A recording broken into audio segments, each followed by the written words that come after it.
আরাফাতের দিন বান্দা যখন আল্লাহর শুকরিয়া আদায় করে,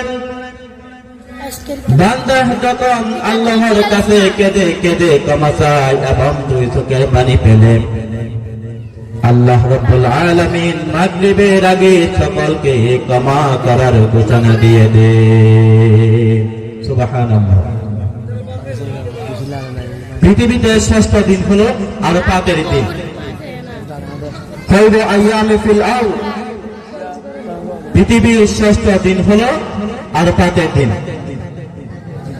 আরাফাতের দিন যখন বান্দা আল্লাহর কাছে নিজের গুনাহ ক্ষমা স্বীকার করে, নিজেকে পাপী বানাই এবং আল্লাহর কাছে ক্ষমা চাই, আয় আল্লাহ রাব্বুল আলামিন, আমি গুনাহগার বান্দা, আমার মতো পাপী আর কেউ নাই।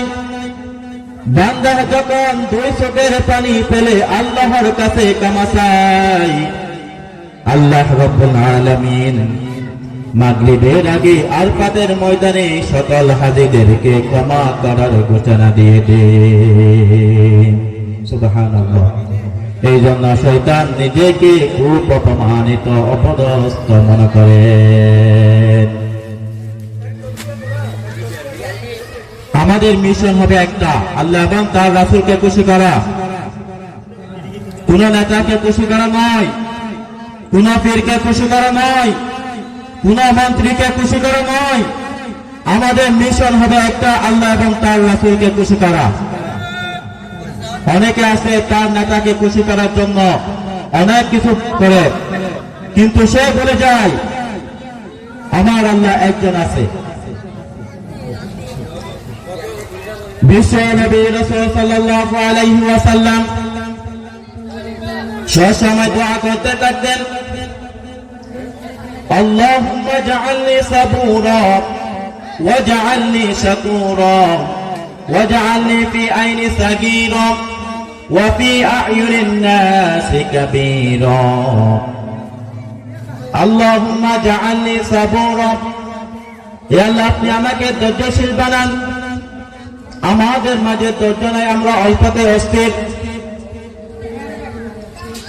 যেমন আপনাকে ইউনিয়ন পরিষদ থেকে চাউল দেওয়া হবে, আমরা সেখানে গিয়ে লাইনে ধরি, লাইনের মধ্যে দেখা যায় কাকে কে দেখা মারে ফেলে দেব, কার আগে কে চাউল নেব, আমাদের সেরকম ধৈর্য সেখানে দেখা যায়। আমাদের থেকে ধৈর্য থাকতে হবে। বিশ্ব নবী রাসূল সাল্লাল্লাহু আলাইহি ওয়াসাল্লাম বলেন, ইন্না সাবরা ইন্না সাদামাতিল উলা, যে বিপদের প্রথম ধাক্কায় ধৈর্য ধরবে তাই হলো সবর, তাই হলো ধৈর্য। আমাদেরকে ধৈর্য থাকতে হবে, সবর থাকতে হবে। ওয়াজআলনি শাকুরা, হে আল্লাহ আপনি আমাকে শুকরগুজার বান্দা বানান। আমাদেরকে শুকরগুজার বান্দা হতে হবে এবং ধৈর্যশীল বান্দা হতে হবে।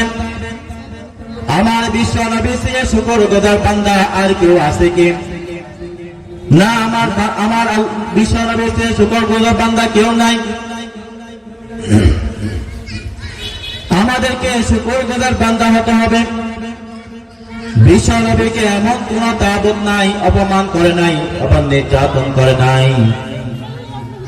বিশ্ব নবী যখন মক্কাতে কোরআনের দাওয়াত দিচ্ছিলেন, বিশ্ব নবীকে বলা হতো পাগল, বিশ্ব নবীকে বলা হতো কবি। বিশ্ব নবী রাসূল সাল্লাল্লাহু আলাইহি ওয়াসাল্লাম যখন রুকুতে যেতেন, বিশ্ব নবী রাসূল সাল্লাল্লাহু আলাইহি ওয়াসাল্লামের রুকুতে যখন যেতেন তার উপর ময়লা পালানো হতো এবং এমনও করেছিল দড়ি দিয়ে তার গর্দনা থেকে টান মারা হতো।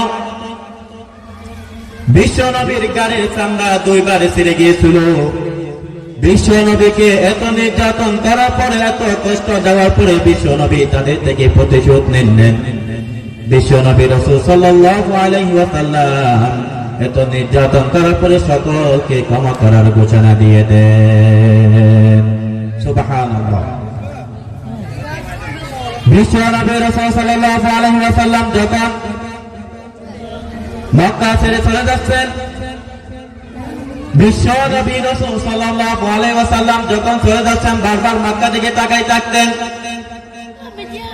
বিশ্ব নবী রাসূল সাল্লাল্লাহু আলাইহি ওয়াসাল্লাম বলতেন, আমাকে যদি মক্কা থেকে চলে নেওয়া না হতো আমি কখনো মক্কা ছেড়ে যেতাম না। বিশ্ব নবীকে চলে যেতে হয়েছে। যখন মক্কা স্বাধীন করা হয়েছে, মক্কা স্বাধীন করার পরেও বিশ্ব নবী রাসূল সাল্লাল্লাহু আলাইহি ওয়াসাল্লাম যখন মক্কাতে আসলেন তখন তিনি চাইলে প্রতিশোধ নিতে পারতেন মানুষ থেকে।